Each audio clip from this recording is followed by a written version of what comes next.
محترمو بیګاله د لیلۃ القدر شپه ده. دا شپه محترمو په ژوند کې یو ځل راځي، دا تاسو مس نه کوئ.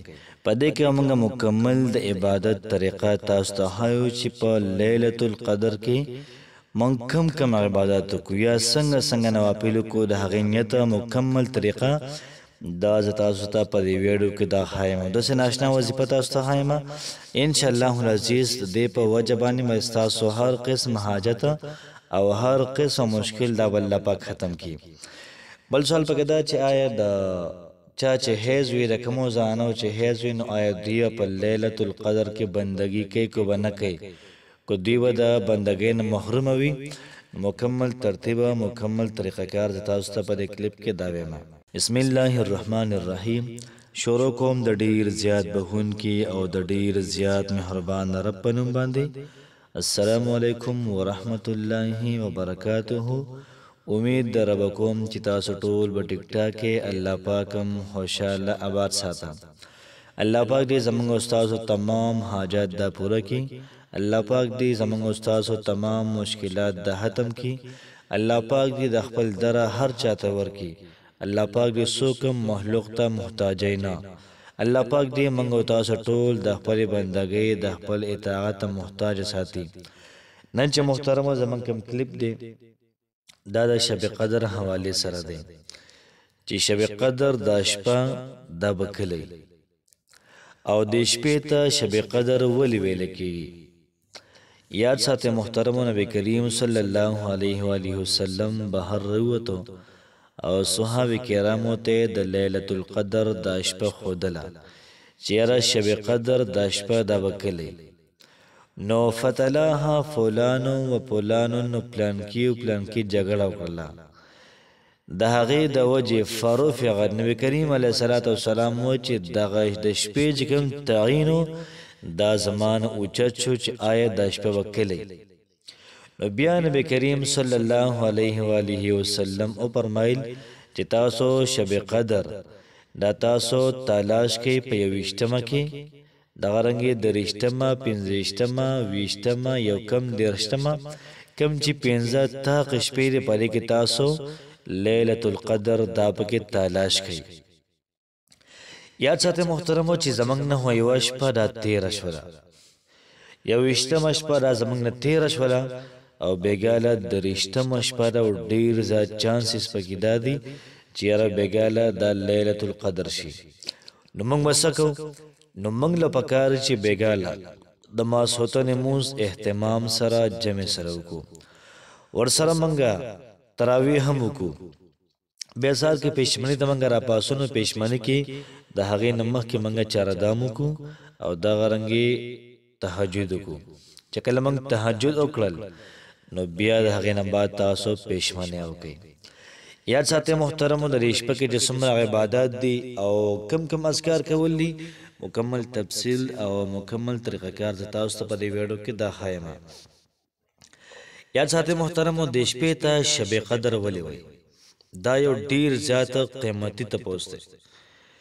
نو ځکه ته ویل کېږي شب قدر چې په دې شپه باندې قرآن مجید دا محترمو نازل شوی و، قرآن مجید پکې نازل شوی نو ځکه ته محترمو دا شب قدر دا وایي. نو قرآن مجید ډیر زیات د عظمت والا کتاب دی. په کوم غر باندې محترمو دا نازل شوی هغې غر ته ویل کېږي جبل نور ته ویل کېږي. هغه غر چې دا د نور والا غر دی.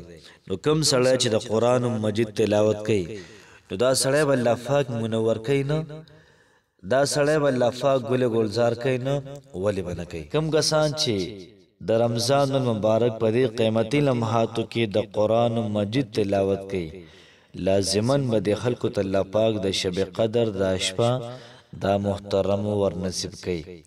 محترمو کوشش کول پکار چې موږ د قرآن مجید تلاوت دا ډیر وکړو. دا شپه ډیره زیاته د قدر ده. موږ به څه کوو؟ تاسو ما وخت وي چې د ماسوتن مونځ جمع سره او تراویح جمع سره بیا د سارې تهجد کول او بیا دغه رنګې پېشمنۍ بیا د هغې نه بعد د سارې مونځ جمع سره. او نبی کریم صلی الله علیه و آله وسلم فرمایي چې د ماسوتن مونځ جمع سره کو د سارې مونځ جمع سره کو د تر ټول شپې د عبادت ثواب میلاو شو. او پر شپه باندې ذکر کم ذکر افضل دی؟ یاد ساتئ محترمو چې کله تاسو تراویح وکئ نو بیا به تاسو خپل شپه دا به تقسیم کئ، په دې ترتیب باندې به تقسیم کئ چې زه په څه حصه کې ذکر کوم، زه په څه حصه کې نفل کوم، زه په څه حصه کې د قرآن مجید تلاوت کوم، زه په څه حصه کې دعا کوم. نو څلور حصې او منګه د شپه دا به تقسیم کو. بعض علماء کرام وایي نه، پنځو حصو کې تقسیم کړي. پنځمه حصه دا چې زه په دې کې خرچه کوم، په دې کې به صدقه کوم، غریبانان له بس پیسې ورکوم. چې کله تاسو دغه ټایمونه برابر کړل او څه ټایم پاتې شو نو لږ ودم شه پکې، چې وده شولې نو بیا به تر پاسې پېشمنه د لږ وختي تهجد به وکړې او بیا به ذکر هم وکړې او دغه رنګ د قرآن تلاوت به مو وکړې، دعاګانې به مو وکړې. نو ترتیب او طریقه کار محترمو داسې دی چې تاسو به 2 رکعاته نفل د هغې نیت به وتړئ. نیت کوم نظر د اخلاصه 2 رکعاته نفل مونځ ادا کوم په نیاز وخت پر رضا د خدای خاص خدای تعالی را محمد کعبه شریف په لور کو. الله اکبر نیت دې وتړو. څنګه چې 2 رکعاته نفل کې د قشان ته 2 رکعاته نفل د اوکا او د کل نفل چې کم صورت پکې ته وې کم تا آسانی اقوایا صورت دې ویلې 2 رکعاته نفل وکړل ورپسې به نورم 2 رکعاته نفل وکړه. دومره نوافل وکړه چې ته پکې ستړی شې. نوافل دې پوره کړل بیا ذکر شروع کړه. ذکر نبی کریم صلی الله علیه و آله وسلم فرمایي چې بهترین ذکر دا سره لا اله الا الله محمد رسول الله، لا اله الا الله محمد رسول الله.